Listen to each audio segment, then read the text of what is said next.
take up any research.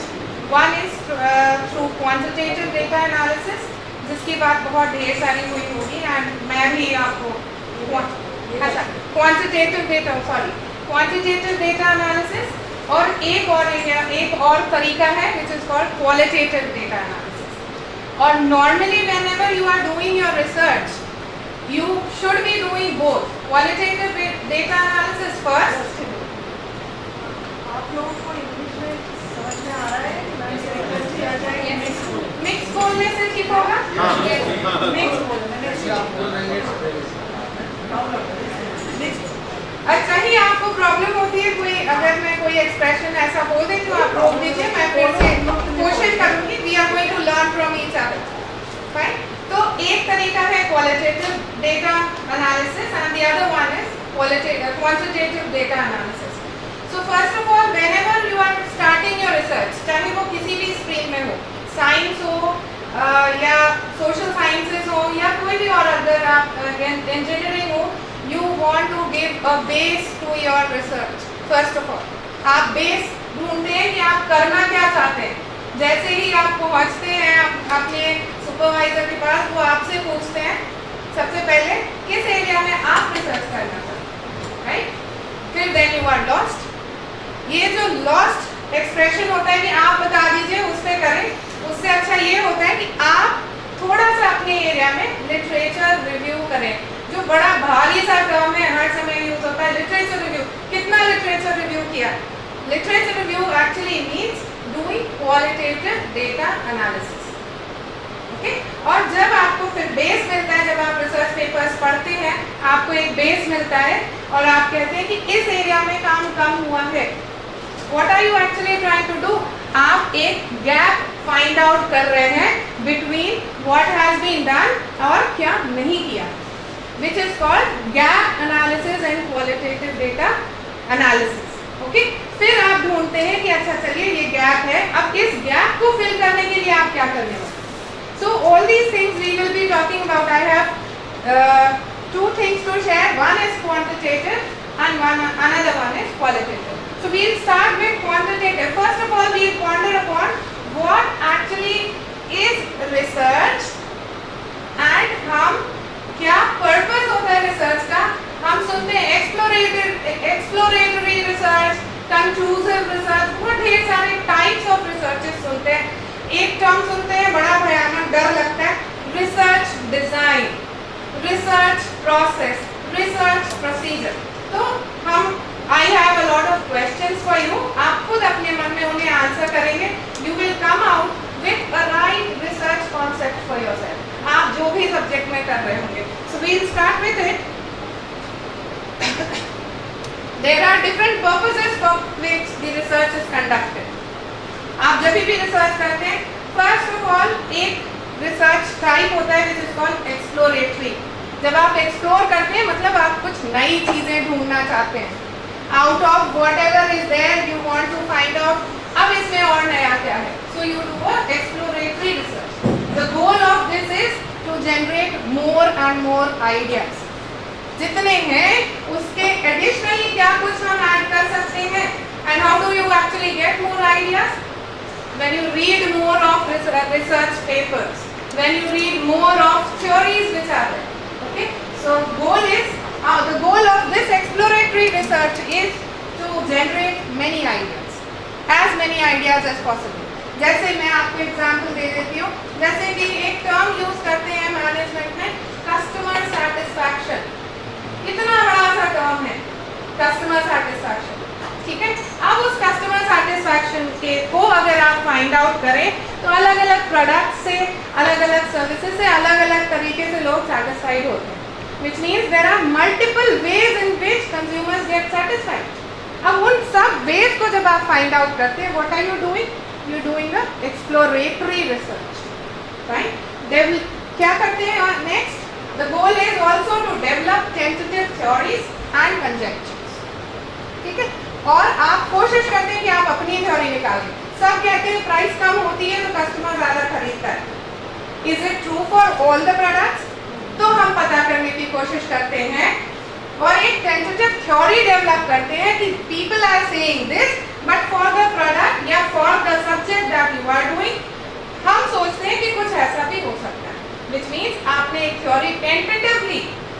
आपने सोचा, आपने टेंटेटिवली उस थ्योरी को डेवलप किया, फिर आप उसके बाद उसे कंफर्म करने की कोशिश करते हैं. Become familiar with the basic facts, people and concerns that are involved. आप कोशिश करते हैं समझने की हर एक एस्पेक्ट को.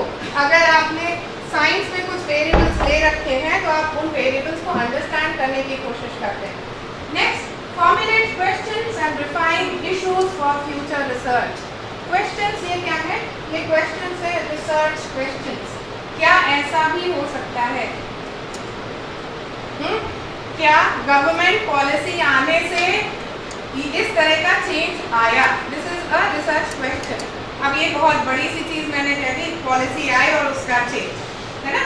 वहाँ बहुत ढेर सारे और भी एस्पेक्ट्स हैं जिन्हें देखना होता है. We will be talking about that. Then used when little is written on any issue. जब बहुत कम लिखा होता है, जो हम लोग हमेशा चाहते हैं, रिसर्च जब भी करते हैं तो हम ये चाहते हैं कि जिसमें किसी ने काम ना किया हो, हम उस एरिया में काम करें हर समय, यही फाइंड आउट करें. और अगर आपसे कहा जाता है कि आप इस एरिया में करें, आप कहते हैं इसमें बहुत काम हुआ, हम नहीं करें. But research actually is, if there is less content, find out more, and if there is more content, find out even finer issues out of it. Okay? Then so it is the initial research that you are doing. So जब भी आप research करते हैं, first of all you are doing a exploratory research, finding out issues, finding out research questions. So that is why it is usually a qualitative research that you are doing. Okay? So it is not that a research paper, a research thesis would be purely exploratory. You have found out the variables, you found out, developed tentative theories आपने develop कर ली कि price कम होने से कुछ products पे फर्क पड़ता है, हर प्रोडक्ट पे फर्क नहीं पड़ता. ये आपने एक टेंटेटिव थ्योरी डेवलप कर ली और आगे आपने फर्दर और भी इश्यूज को डेवलप कर लिया. So that's exploratory. Next is the descriptive research. Okay, this presents a profile of a group or describes a process, mechanism or a relationship which presents the basic background information or a context. अब देखिए, आपने जो कुछ भी issues वहाँ exploratory research में extract करें, अब उन्हें आप डिस्क्राइब कर रहे हैं.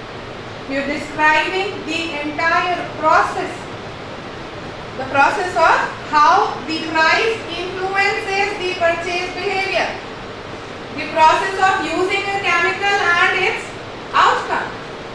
Fine. So you're describing all these aspects and then all the entire mechanism of it and the relationship between price and purchase behavior, a particular chemical and its reaction.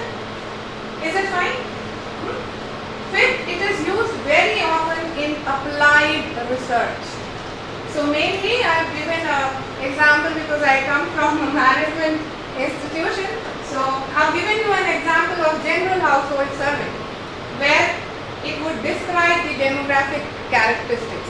Demographic characteristics जो है वो age, gender, जो भी population आपकी है उसकी age, gender, income, all these are characteristics of a population which is called a demographic profile. Fine. फिर उनके economic factors, उनके socio-economic trends or anything. That's how you are describing the entire the issues that you have generated, the variables and the people that you are going to do survey on. Or in other case when you are taking up chemicals and other things, describing those chemicals, their reactions, how they have been in different situations, and now what you are going to do. Okay? So often this kind is descriptive, is actually the survey based research. Then so which means that you've done a qualitative, where you've done a literature review, and then next what you have done is you are doing a survey based to confirm whatever issues आपने exploratory research में जो भी निकाला उसको आप descriptive research से confirm करेंगे, relationships को confirm करेंगे या जो भी वेरिएबल्स हैं उन्हें डिफाइन करेंगे, जो भी पॉपुलेशन सैंपल है उसे आप डिस्क्राइब करेंगे like demographic characteristics, Okay, the next is analytical or explanatory.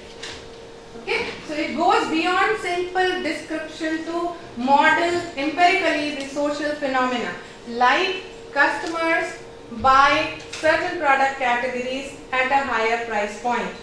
अब इसमें आप बताइए क्या रिलेशनशिप बन रही है, क्या क्या चीजें हैं, क्या क्या वेरिएबल्स हैं और क्या रिलेशनशिप बनती है. आप समझे, एक है प्राइस, एक है प्रोडक्ट कैटेगरी और एक है कस्टमर्स का परचेज कर. अब सोचिए कि क्या रिलेशनशिप्स बनते हैं. कोई रिलेशनशिप बनती है इन सब के बीच में? प्राइस कम होती है या ज्यादा होती है, उसका फर्क परचेज बिहेवियर पे पड़ता है. प्लस एक और चीज है, वो है प्रोडक्ट कैटेगरी. ठीक है, so we are talking about description to model empirically. अब आप उसे टेस्ट करने वाले हैं कि क्या कोई रिलेशनशिप्स हैं जो आपने एक्सप्लोरेटरी रिसर्च में डेवलप किया है, थ्योरी, टेंटेटिव थ्योरी, उसे आप एनालिटिकल और एक्सप्लेनेटरी रिसर्च में एस्टैब्लिश करते हैं कि क्या ये relationship does it stand true. तो this actually happens with the help of developing a hypothesis which I will be talking about later. Okay, so it involves theory testing or elaboration of a theory. So it is mostly used in basic research. Then there is another type of research which is more qualitative based, which is called evaluation research, where characterized by the focus on collecting data to ascertain the effects of some form of planned change, like स्वच्छ भारत अभियान. सभी जानते हैं, है ना? स्वच्छ क्या change लाना चाहते हैं? प्लान्ड चेंज क्या है? क्या प्लान चेंज लाना चाहता है ये प्रोग्राम स्वच्छ भारत अभियान? Cleanliness and hygiene, health and hygiene, ऐसे कह दे, राइट? तो ये प्लान्ड चेंज है जिसे हमें देखना है. Used in applied research to evaluate a policy initiative और सोशल प्रोग्राम. तो how do you do it?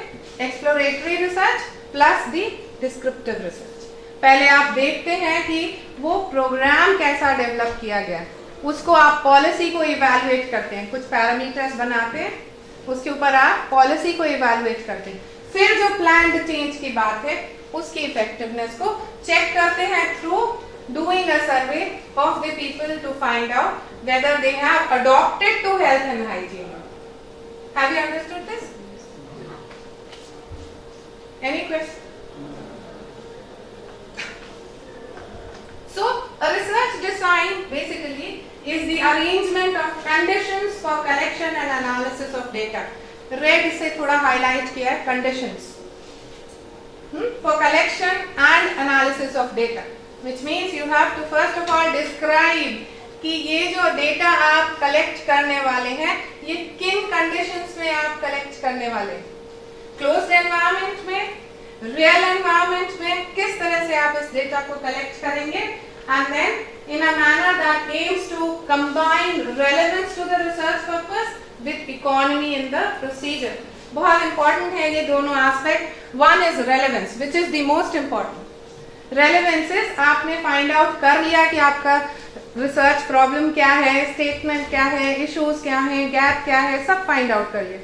But जब आप रिसर्च डिजाइन बनाने लगे तो कहीं गड़बड़ होने लग गया, कहीं की तरफ जाने लग गए, करने चले थे ये, करना कुछ और लग गए. तो that is why relevance is important. जो आप करना चाह रहे हैं उसी पे स्टिक करें, कई ढेर सारे अलग अलग areas, because it is very, जब आप रिसर्च शुरू करते हैं तो आप इतना ब्रॉड हो जाते हैं, इतना चलते चले जाते हैं, घूमते हैं और सोचते हैं ये भी कलेक्ट कर ले. It is very attractive, but then you have to be relevant at the same time. हाँ, economy is to do with the kind of financial resources you have, in those financial resources how effectively, cost effectively you can conduct your research. ठीक है? So the designing decisions, जो भी research designing decisions हैं, they happen to be in respect of what is the study about. First of all, if you are able to answer what is the study about, अगर आप ये answer कर सकते हैं, करेंगे जब आप एक्सप्लोर करते हैं, तो फर्स्ट स्टेप जिसे हम कहते हैं प्रॉब्लम स्टेटमेंट, उस स्टेज का फर्स्ट पॉइंट, फर्स्ट स्टेप आपने पूरा कर लिया। अगर आप समझ रहे हैं what is the study about, तो हम कहते हैं कस्टमर सेटिस्फैक्शन, या हम कहते हैं कंबस्टन, या हम कहते हैं बहुत ढेर सारी चीजें, और जब हम पूछते हैं कि अच्छा ये स्टडी, इससे क्या निकल के आएगा, what is this study about, then there is थोड़ा सा गड़बड़ हो जाता है, कभी कुछ आंसर देने लगते हैं, कभी कुछ आंसर देने लगते हैं। So what is this study about, why is this study being made, why do you wish to make this study, आपको खुद ही ये जवाब देना है।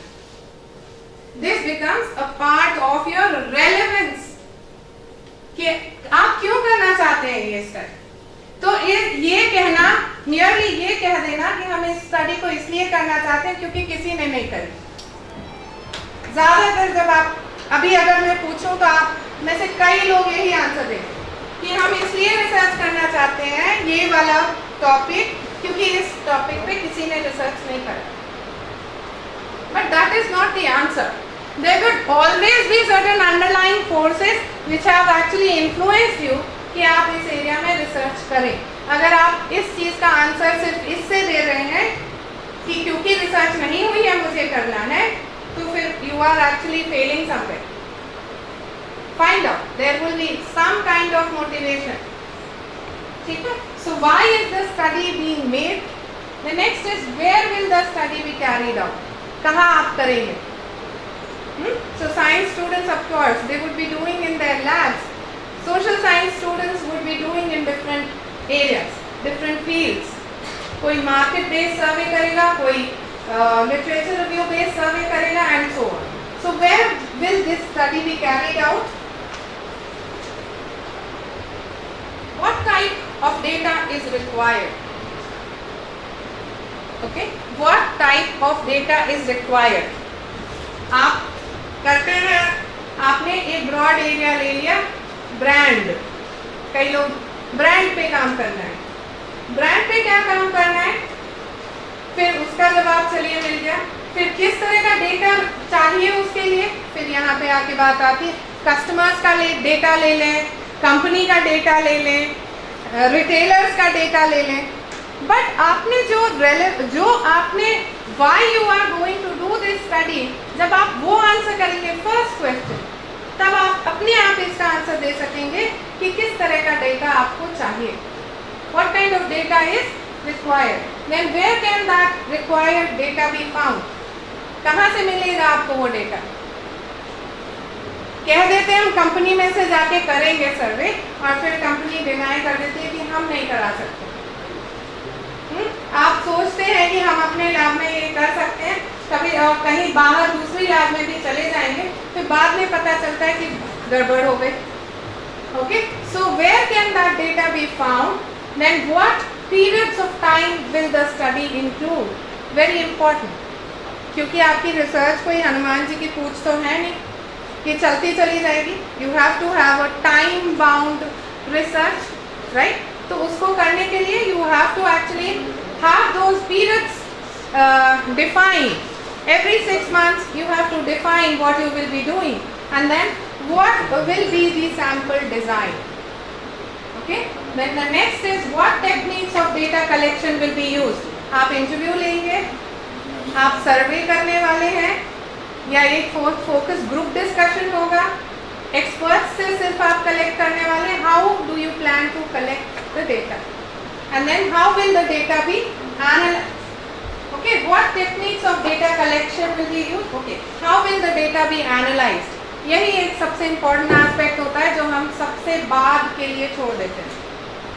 पहले सारा डेटा कलेक्ट कर लेते हैं, क्वेश्चनर बना लेते हैं, सब कुछ हो जाता है, उसके बाद फिर भागना। I don't know how many of you are from social sciences.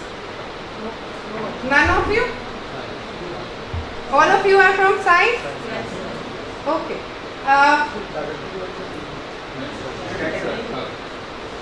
So, mainly what happens is, after you have done everything, then you want to actually find अब इसे एनालाइज कैसे करें, what should we do now, and then people start running कि अब बता दीजिए कुछ कि इसमें कौन सा स्टैटिस्टिकल टूल लगा दे ताकि कुछ रिजल्ट निकल के आ। So it is always actually suggested that whenever you are designing a research plan, you should always have this idea that how you are going to, what do you want to extract and how you are going to analyze that. आप regression लगाएंगे, correlation लगाएंगे, ये एक बड़ी चीज है कहने के लिए। किस दो वेरिएबल्स के बीच में आप रिग्रेशन लगाने वाले हैं या कोरिलेशन करने वाले हैं, this is also very important. Okay, तो how the data will be analysed and also what will be the tools that will be used plus what will be the softwares that will be used. Okay, and then in what style will the report be prepared, what is the report writing style that should be used. Now this will be of interest to science students as well, that how do you actually define the research problem. Okay, so state your, how do you do that? You try and find out what is the background of this particular research problem that you have actually thought about doing a research on. सबसे पहले, then what is good about tackling this particular problem? Okay, and then why should we be interested in answering the research questions that are there? Okay. Have you looked at this problem from all sides to minimize unwanted surprises? आपने हर तरीके से देखी है, कोई ऐसा तो नहीं है कि ये जो केमिकल है ये किसी एक दूसरे केमिकल से बहुत अलग तरीके से रिएक्ट करता है, वो आपने देखा ही, उसको आपने निग्लेक्ट कर दिया, then it will be a surprise to you. Okay, so you have to look at this problem from all sides to come out with the standardized, एकदम crystal standardized statement so that there are no surprises waiting for you. Okay, then think through the process. Are you capable of addressing this particular issue जो आपने find out किया है? Then can you foresee any pitfalls in data collection and analysis? नहीं collect कर पाएंगे कोई data, आप बहुत, हम जब भी रिसर्च स्टार्ट करते हैं बहुत बड़ा enthusiastically बहुत ढेर सारे इश्यूज को लेके करते हैं शुरू और बड़े कॉन्फिडेंट होते हैं कि हमको सब डेटा मिल जाएगा, बट बाद में पता चलता है कि ये डेटा कलेक्शन में तो प्रॉब्लम है। ठीक है, so it is always suggested that whenever you are starting with the research you should always first of all try to design this research आप जो करने वाले हैं उसको प्लान कर लें, पहले सारे एस्पेक्ट्स को सोच लें कि क्या करने वाले। So what research procedure will you follow? Experimental, आप लोग तो experiment research करेंगे, but then others who would be doing it, they may also follow a procedure where they may actually do a survey, they may do literature review, they may do a secondary data analysis and so many other things. So this is the procedure that has to be followed when you write a research design. So compile all these questions and come out with the title of the research. Title of the research, and what is the background in which you wish to actually undertake the research. Okay, because you've seen that two chemicals react in certain manner, and you've seen that it has an impact on, let's say, the health. Okay, so that's the background within which now you want to do further analysis. Okay, so that's what we're saying, background in or the information is important. Okay, so why do you wish to do such kind of research? Then the literature review, where you would be trying to find out that whatever tentative theory you have developed, क्या कुछ और researchers हैं जिन्होंने इस particular area में काम किया, और अगर किया है तो उन्होंने क्या क्या तरीके से काम किया उस पर। You know, there could be different ways of doing an experiment. अगर आप लोगों के कॉन्टेक्स्ट में बोले, अलग अलग तरीके से एक्सपेरिमेंट करे जा सकते हैं, तो किस तरीके को इस पर्टिकुलर रिसर्च पेपर में इन केमिकल्स को के रिएक्शन को फाइंड आउट किया गया. You have to find out that. Okay, so that's a part of literature review. Okay, so pen minutes.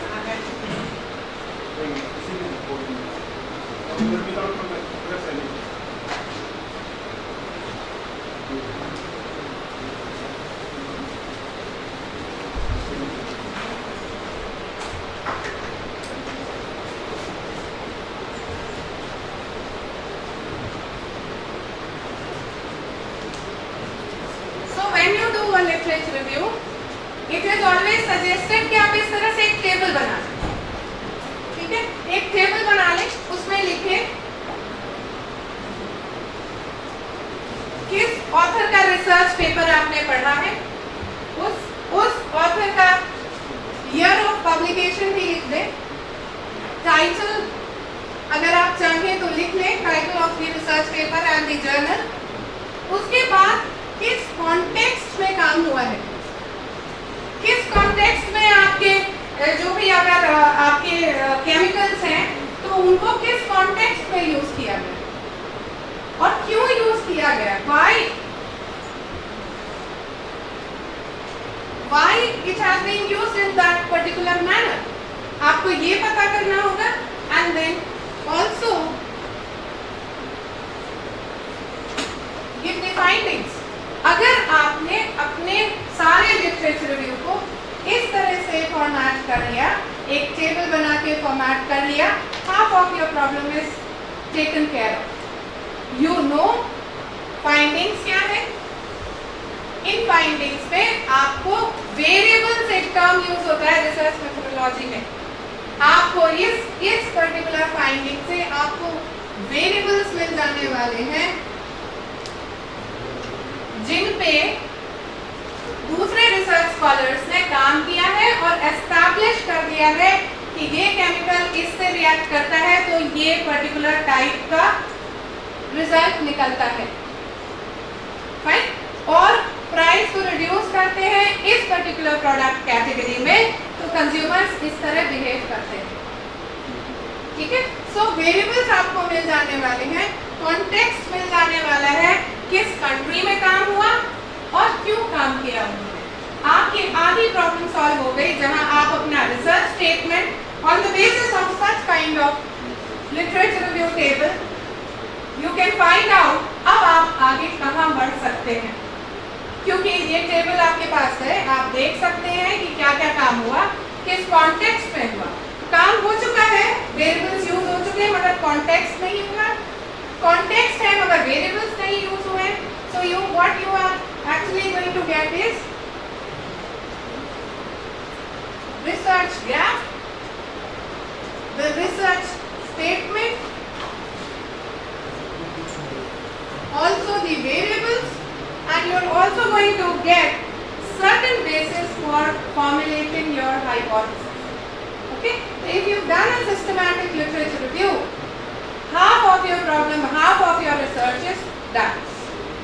And it is always suggested that you do it through chronological order में करते हैं. Okay, latest to एकदम बाद में जब बहुत ancient time तक अगर आप ले जा सकते हैं. That will also give you that how the theory has evolved or how this research area has evolved over the time period. Okay, so then literature review, and after that you have to be looking at aims and objectives of your own research, which again you can draw out of the literature review table. And उसके बाद आप methods बताएं कि क्या methods use करना है, time table, क्या time table होगा, कितने समय में आप लिटरेचर रिव्यू करेंगे, कितने समय में आप क्वेश्चनर या एक्सपेरिमेंट करने वाले हैं, एक टाइम टेबल बनाना होगा. And then finally the data analysis. Then you should also look at certain ethical issues, है ना. A lot of there are a lot of issues starting from plagiarism to copying the experiments and other things, and then also taking permission from your respondents, taking permission from your lab the department and so many other things. These are all ethical issues that you have to, and then you also have to look at the resources. And finally, dissemination is to do with how your research work is to be communicated, whether you are going to communicate it to the research journals, or it is a finding that you wish to actually communicate to the entire world through different sources of information. Right? So dissemination, this is how you go ahead with your research procedure. Then clear statement of the research problem has to be generated, the procedures and techniques, the population that is to be studied, and the methods that are to be used. So in summary, this is what we just talked about. Fine? So importance of doing literature review and coming out with the right research plan, first of all, is very important. So you can actually split the overall research design into the parts. One is doing the sampling design, the method of selecting the items to be observed. कहाँ से आपको sample extract करना है? Observational design, the conditions under which the observations are to be made, especially in the experiments of science. Okay, and then you would be doing a statistical design as well, where the question of how many items to be observed and how the information and data gathered are to be analyzed. तो आप पूरी research design को अगर ये break कर देते हैं, sample design, observational design and statistical design, okay, and then the operational design, the procedures that are specified in the sampling, statistical and observational design. Okay, so let's see what are the other things that are to be noted. Time dimension, cross-sectional or longitudinal. Cross-sectional is to do with immediately under certain circumstances you are going to do a research. Longitudinal is over the time, mainly the science researches are longitudinal researches, जहाँ आप time series analysis को use करते हैं, where you are actually doing an experiment, you've started it now, maybe the results you will get after 2 years. So that's a longitudinal study over the time period, right? Then conceptualization, you must specify the meanings of the concepts and variables that are to be studied. आप हर एक variable को define कर दें, बता दें कि इस variable का मीनिंग क्या है. Then operationalization, how will you actually measure the variable? Reliability, are the results repeatable? आपने जो फाइंडिंग निकाली है, क्या उसे दूसरे लोग उस फाइंडिंग को रिपीट कर सकते हैं? If it will be a reliable data, it can be actually repeated. Okay, so then replication, can other replicate the results, and then there is validity. We'll examine later what are the results, true reflection of the world. हम generalize कर देते हैं, आपकी 100 data sample के से आप generalize कर देते हैं बहुत ढेर सारी क्वेरीज, या एक छोटा सा एक्सपेरिमेंट करके जनरलाइज कर देते हैं कि now this is what will happen.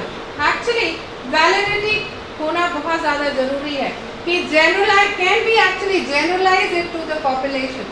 So there are certain tools where with the help of which you can actually find out the validity and reliability. तो हम SPSS में आपको वो दिखाएंगे how do you do that. Okay, there are certain values that will come. उन values के basis पे आप बता सकते हैं कि आपका data valid है, reliable है for generalization or not, right? Because until you are able to generalize your findings, you cannot say that you have developed a theory. You cannot generalize saying by doing a experiment in a small controlled condition. Sometimes you cannot that you have. This is generally used for everyone. 100 लोगों का sample लेके आप नहीं कह सकते कि सब लोग ऐसे ही